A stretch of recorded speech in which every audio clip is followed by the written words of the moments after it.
Shabbat Shalom, nous sommes Parashat Emor et nous sommes aussi en plein Hilula de Rabbi Shimon bar Yochai. Vous savez que c'est un grand jour où, dans tout le monde, dans toutes les communautés, de tout temps, fêtent cette Hilula. Et c'est bien que le deuil des Talmidim de Rabbi Akiva continue jusqu'au Lamed Dalet la Omer, pas Lamed Gimel, jusqu'au 34 la Omer. On ne peut pas se raser jusqu'au 34 cette année, on peut, puisque c'est Erev Shabbat. Mais en tout cas, la Gimel, il reste quelque chose de très grand. C'est le jour de la Hilula. Le mot Hilula, ça veut dire mariage. Où Rabbi Shimon bar Yochai est Niftar. Il est parti dans l'autre olam et il a dit qu'il faut faire une très grande fête. Pourquoi c'est une très grande fête? Parce qu'il a senti qu'il est arrivé à de très, très grands niveaux et il va aller dans l'autre monde pour vraiment profiter, être à côté d'Akadosh Baruch Hu. Et justement, ce jour, il y a tellement de nahat chez Akadosh Baruch Hu que celui qui demande une tefila, celui qui fait une prière à Rabbi Shimon bar Yochai, qu'il intervient, eh bien, ses prières sont exaucées. Vous savez que Rabbi Shimon bar Yochai, finalement, il était dans la grotte pendant 12 ans. La question qui se pose, quelle était la force de Rabbi Shimon bar Yochai? Il a étudié, eh bien, il a toujours étudié. C'est normal. Quelqu'un qui est en pleine étude, qui étudie régulièrement, eh bien c'est normal. En quoi on lui doit un mérite énorme? Eh bien, tout simplement, quelqu'un d'abord qui est dans des conditions comme ça, poursuivi par la police, qui risque sa peau, il est jeté dans une forêt, dans une grotte, sans manger, sans rien, pendant 12 ans, il pourrait sortir un petit peu psychique, un petit peu fou, il pourrait sortir peut-être quelqu'un qui avait besoin d'un hôpital psychiatrique. Non, il est sorti un gaon. Comment il a pu résister et rester serein et justement profiter de l'étude de la Torah? Eh bien, tout simplement, la force provient du principe que Akadosh Baruch Hu, il sait ce qu'il fait. Là où il m'a amené, il faut que je fasse le maximum. Et là, c'est qu'on voit la force de Rabbi Shimon bar Yochai.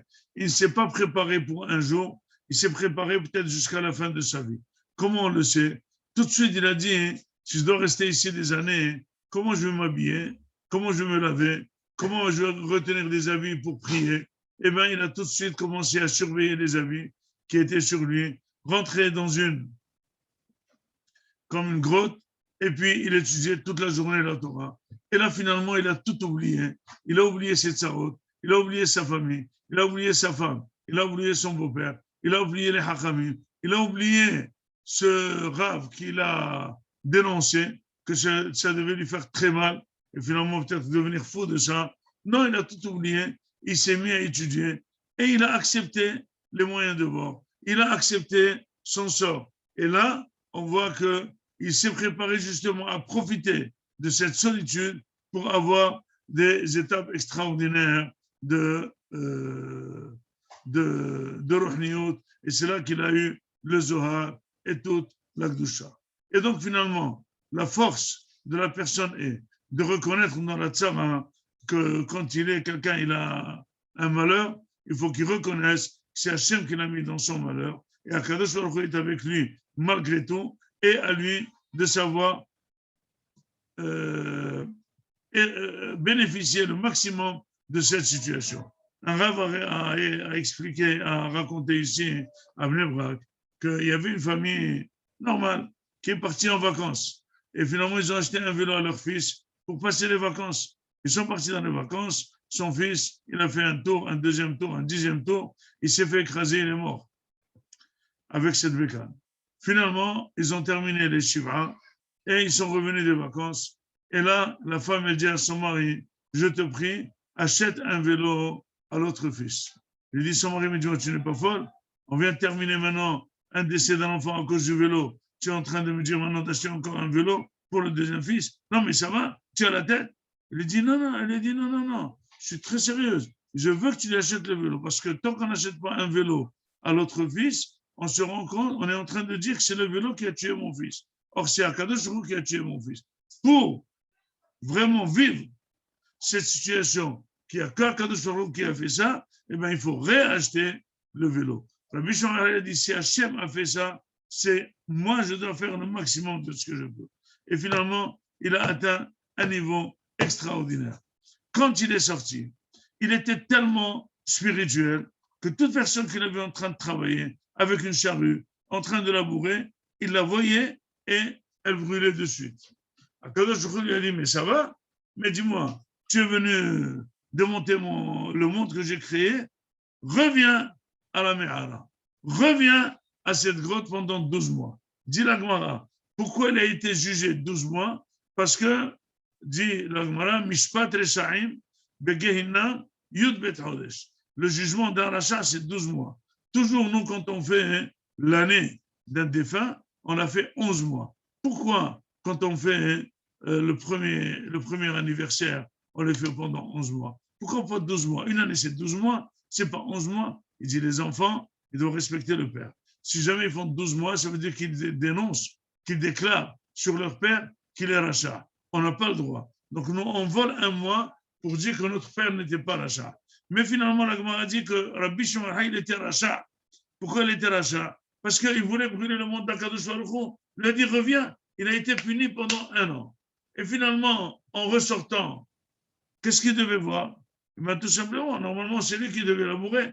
Si tu viens d'être puni parce que tu as tué les gens qui ont labouré, qui ont semé, qui ont fait tous les travaux des champs, tu devrais faire la même chose. Il dit non. Non. Rabbi Shimon a compris quelque chose. Que finalement, moi, je peux utiliser la Torah 48 heures par jour. Mais je dois aussi comprendre et apprécier les gens qui travaillent et qui étudient la Torah et qui ont un très grand mérite. Et c'est pour ça que quand est-ce qu'il s'est calmé, Rabbi Shimon bar Yochai? Dit la Gemara que quand il a vu, avant Shabbat, Ben Hashmashot, à l'image des bougies, un vieux en train de courir. C'est quoi un vieux en train de courir? Il court. Il dit, mais qu'est-ce que tu fais? Il a vu entre ses mains 2 Hadas, 2 Bessamim. Il a dit, mais pourquoi tu as pris ça? Il a dit, l'Echvot Shabbat, j'ai acheté ça. Un, Keneged Zachor, un Keneged Shamor. Il a dit, Ashtrechem Israël. Regarde un vieux qui est en train de chercher à faire le kavod de Shabbat. Il a pris 2 hadas, il est en train de courir pour faire le kavod de Shabbat. Donc finalement, il a compris qu'on peut servir à Kadosh Baruch Hu par la Torah, qu'on peut servir à Kadosh Baruch Hu toute la journée par la Torah, mais on peut aussi faire de grandes choses par les mitzvot. C'est ça la grandeur de Rabbi Shimon bar Yochai. Finalement, Rabbi Shimon bar Yochai, c'est lui qui est un des disciples, des 5 disciples de la nouvelle yeshiva de Rabbi Akiva. Rabbi Akiva aurait 24 000 talmidim. Tous ils sont morts jusqu'à aujourd'hui. Et finalement, il a repris une autre yeshiva de 5 talmidim. Et il y a eu Rabbi Meir Baranes, Rabbi Shimon bar Yochai, etc., etc. La question qui se pose, dit la Gemara, pourquoi on fêterait le Lamed Gimel? Il dit parce que les talmidim de Rabbi Akiva ont arrêté de mourir. Mais demande les Mefarshim, ils sont tous morts. Qu'est-ce qu'ils ont arrêté? Et il n'est rien resté. Tout le monde est mort. Donc, qu'est-ce qu'il dit? Pourquoi on est en train de fêter qu'ils sont arrêtés de mourir? Ils n'ont pas arrêté. Tout le monde est mort. Disent les Mefarshim que finalement, Rabbi Akiva, comment il a eu l'audace de refaire une yeshiva? Quelqu'un qui était chef de 24 000 victimes de grosses têtes, tu as encore l'audace de refaire une yeshiva? Ça y est, assieds-toi, étudie tout seul. Dis non, il a compris que c'était quelque chose de spécial. Et vraiment, les 24 000 méritaient leur mort. Mais maintenant, l'Axéra est terminée, je peux refaire. Il a refait une yeshiva de 5, et finalement, avec ça, on a Rabbi Meir Baranes, Rabbi Shimon bar Yochai, encore 3 disciples, quelque chose d'extraordinaire. La force de ne pas se casser, la force de continuer à faire, la force d'accepter ce que nous dit Akadosh Baruch Hu, la force de maximiser les bonnes situations et les mauvaises situations, parce que toute nos résidences dans ce monde est entièrement un agréable cadeau, quelque chose d'extraordinaire qu'on peut le maximiser dans tous les sens. À nous de savoir profiter et de savoir être jugé 12 ans, 13 ans de prison, être dans une grotte, être dans des conditions terribles et manger des karoubim, etc., etc. Et avec ça, sortir Rabbi Shimon bar Yochai, on peut comprendre comment, quel sroud aurait-il, et on peut comprendre pourquoi, quand on demande une prière à Rabbi Shimon bar Yochai, facilement, אסחה וגזשה, בעזרת השם, זכות ברוך חי, תגן עלינו ועל כל ישראל, מהרה בימינו, אמן ואמן. שבת שלום מבורך.